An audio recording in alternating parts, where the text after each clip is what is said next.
সারা বছর পেঁয়াজ চাষাবাদ না হওয়ায় ভারত থেকে আমদানি করে চাহিদা মেটাতে হয়। তাই এই পেঁয়াজ বাংলাদেশে ভারতের আধিপত্য বিস্তারের অন্যতম হাতিয়ার হয়ে ওঠে।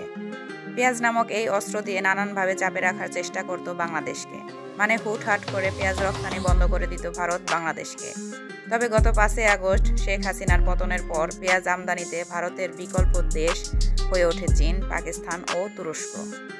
অন্যদিকে দেশে বিনা নাসিক M53 ও বিপ্লব জাতির পেঁয়াজ উদ্ভাবিত হয়, যা সারা বছর আবাদ করা যায়। ইতিমধ্যে মাঠে বিপুল পরিমাণে এই জাতের পেঁয়াজ লালমনিরহাট সহ সারা দেশের বাজারে উঠতে শুরু করেছে। নতুন উদ্ভাবিত এই গ্রীষ্মকালীন পেঁয়াজের কারণে আর আমদানি করতে হবে না ভারত থেকে। পেঁয়াজ আমদানি না করলে কতটা লাভবান হবে বাংলাদেশ আর কতটা ক্ষতির মুখে পড়বে ভারত, চলুন তা জানা যাক। চীন ও ভারতের পর বাংলাদেশ যে শুধু বিশ্বের দ্বিতীয় সবচেয়ে বেশি পেঁয়াজ উৎপাদনকারী দেশ, শুধু তাই নয়, আমদানিতেও শীর্ষে বাংলাদেশ। তাই সরকার আমদানির উপর নির্ভরতা কমাতে পেঁয়াজের চাষ সম্প্রসারণের পৃষ্ঠপোষকতা করছে। সেই চেষ্টাই করে যাচ্ছে লালমনিরহাটের কৃষকরা। উত্তরবঙ্গের গ্রীষ্মকালীন পেঁয়াজ চাষ ধীরে ধীরে বাড়ছে। আদিতমারীর উপসহকারী কৃষি কর্মকর্তা মোহাম্মদ রাইসুল ইসলাম জানিয়েছেন, গ্রীষ্মকালীন পেঁয়াজ উচ্চ তাপমাত্রা ও অধিক বৃষ্টি সহনশীল জাত, যা আগস্ট থেকে ডিসেম্বর মাস পর্যন্ত চাষ করা যায়। বীজ রোপণ করার 90 থেকে 120 দিনের মধ্যেই পেঁয়াজ ঘরে তোলা যায়। প্রতি হেক্টর জমিতে 11 থেকে 13 মেট্রিক টন পেঁয়াজ উৎপাদন হয়। এই জাতের একটি পেঁয়াজের ওজন প্রায় 100 থেকে 150 গ্রাম পর্যন্ত। কৃষকরা বলেছেন, এত বড় পেঁয়াজ কখনো দেখা যায়নি বাংলার মাটিতে।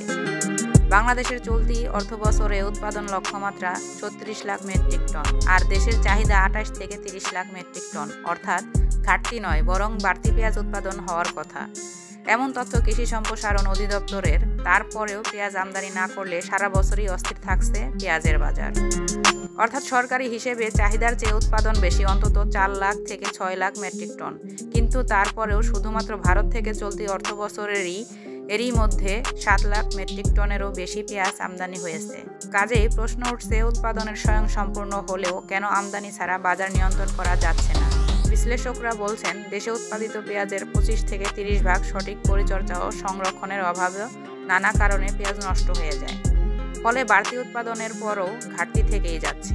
আর এই ঘাটতি মেটাতেই ভারত থেকে বছরে $20 কোটি পেঁয়াজ আমদানি করতে হচ্ছে। তবে নতুন করে আশা দেখাচ্ছে এই আগাম জাতের পেঁয়াজ, যা সারা বছর চাষযোগ্য হয় আর আমদানি করতে হবে না ভারত থেকে। ভারত আর কথায় কথায় পেঁয়াজ নিয়ে দাদাগিরি দেখাতে পারবে না।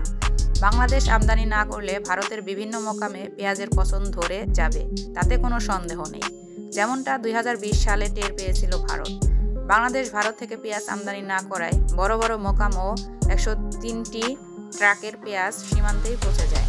তাতে বিরাট লোকসানের মুখে পড়ে ভারতীয় কৃষক ও ব্যবসায়ীরা। প্রিয় দর্শক, আজ এ পর্যন্তই। আল্লাহ হাফেজ।